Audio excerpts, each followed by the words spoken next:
Hey you. This is just a quickie, it's just come to mind, so apologies if it doesn't make an awful lot of sense and my hair is a complete mess. The Coriolis force is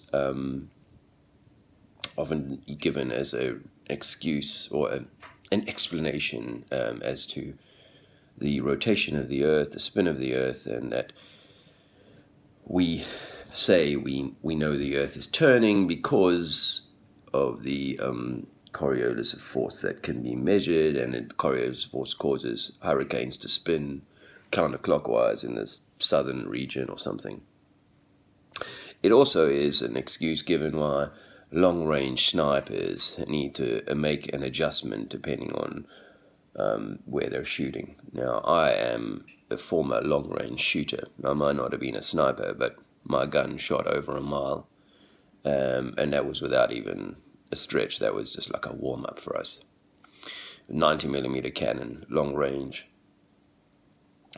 I also did artillery gunnery during my time and in the army, and we never allowed for Coriolis. We allowed for wind. That was the most important other factor than distance, because we needed to know the distance, because we know that the projectile would drop eventually. But the reason I thought I should make this video this morning quickly was really just to bring to your attention the ether and say, you know, when the ether was banished before most of us went to school, my research says it was banished because it didn't fit with the Einsteinian theories of general relativity. I might be off on that. Some science buff, you know, try to tell me otherwise. We're in Hyde Park the other day. I got a little sniffle and a cold, so I apologize for the sniffing and coughing, spluttering. This ether, right, was definitely there. I mean, this guy was saying, you know, he was reminding me of the Michelson-Morley experiment. I mean, I've always known this since I've came across this information, is when they did the Michelson and Morley, they tell students now that all they were trying to do was, well, according to this guy, all they were trying to do was to measure the ether.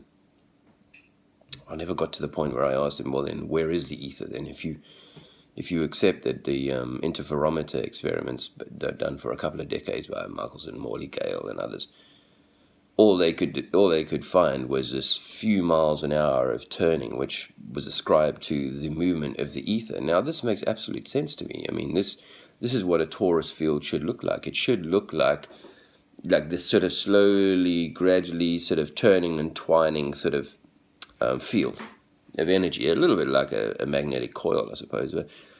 And that force is there. That ether is there. We know that. I was thinking about it this morning, like, you know, as I draw in an amount of air or breath, what do I leave behind? Let me just turn off my coffee. What am I leaving behind? You know, as I suck in that amount of ether, I look like shit. Wow. Just woken up. First coffee of the day on the pot. I just wanted to get this out of the way before I do anything else. Yeah, I mean, that ether was always there. The interferometer found that they were able to see this slow turning. It accounts only for a few miles an hour. And to me, it's one of those things that's definitely there and we never look at. We don't spend enough time in the flat earth kind of research looking at ether, because I think if it's there, we can find it and we can go measure it and we can clarify that it's something that, you know, gets in the way of ball theory. So I'll my oldest boy has just arrived down for breakfast. It's been a late start for us, so I'm gonna rock and roll. Damn, I look like what's the word? I look like rougher than a mountain goat blanket. No, mountain goat's kneecaps.